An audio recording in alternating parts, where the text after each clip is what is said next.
A decepção. Todo mundo sabe o que é, né? Mas e se a gente olhasse para ela de um jeito um pouco diferente? Não só como um evento ruim que acontece, mas como algo mais profundo. Como a quebra de uma história, uma narrativa que a gente constrói dentro da nossa cabeça para dar sentido a tudo. É isso. A definição é simples, mas diz tudo.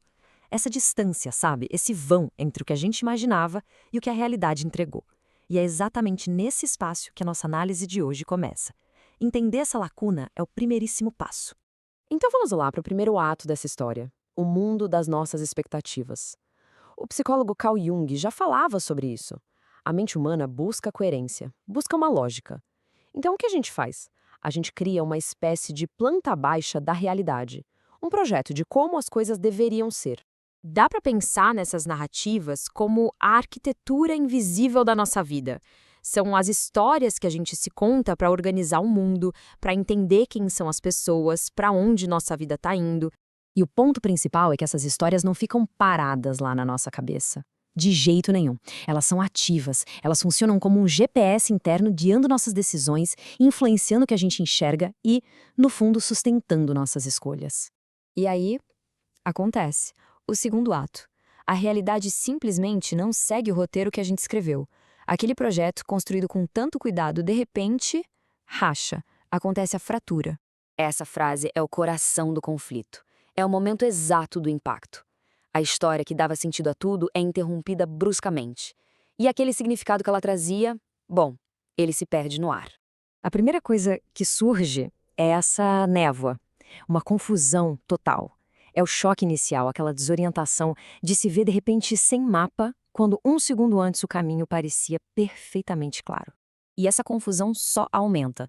O chão que parecia tão firme, de repente, não está mais lá. A estrutura toda que sustentava nosso entendimento do mundo parece que ficou frágil, instável. Mas olha só que interessante. Esse lugar de caos, de desorganização, não é só isso. Ele também é um espaço necessário. É aqui que começa uma jornada para dentro. Um momento fundamental de reflexão. O caminho para sair disso não é simplesmente criar uma história nova e pronto. Não. A reconstrução de verdade passa por olhar para os escombros, sabe? Investigar as fundações daquele projeto que desabou e entender o que, afinal de contas, sustentava tudo aquilo. E essa investigação começa com perguntas. Perguntas difíceis, mas que precisam ser feitas. A primeira é essa: o que era a realidade e o que era a minha própria interpretação da realidade?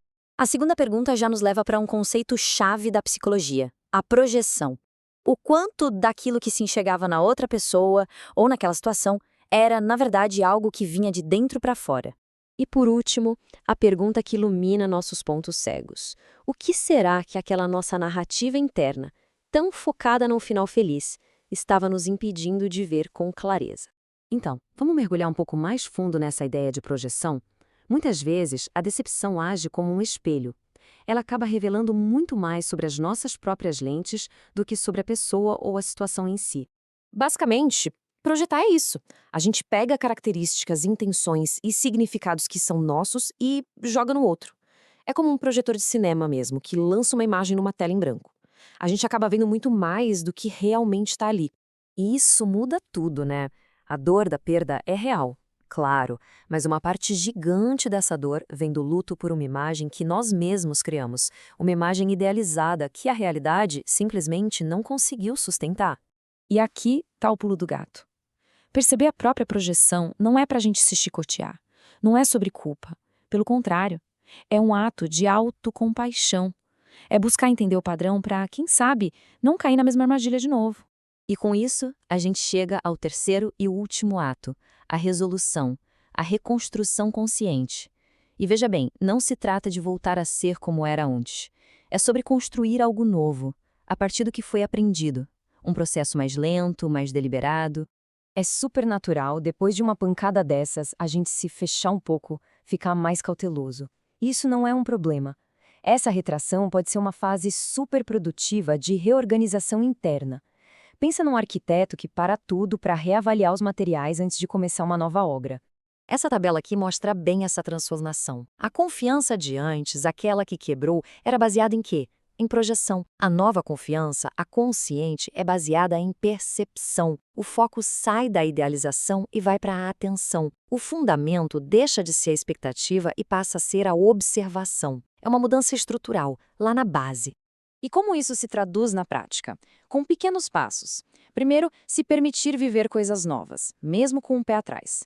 Depois, testar de novo a abertura para o mundo, aos pouquinhos. E o mais importante, praticar a observação, sem pular direto para as conclusões e expectativas. Essa frase resume a ideia central de tudo isso.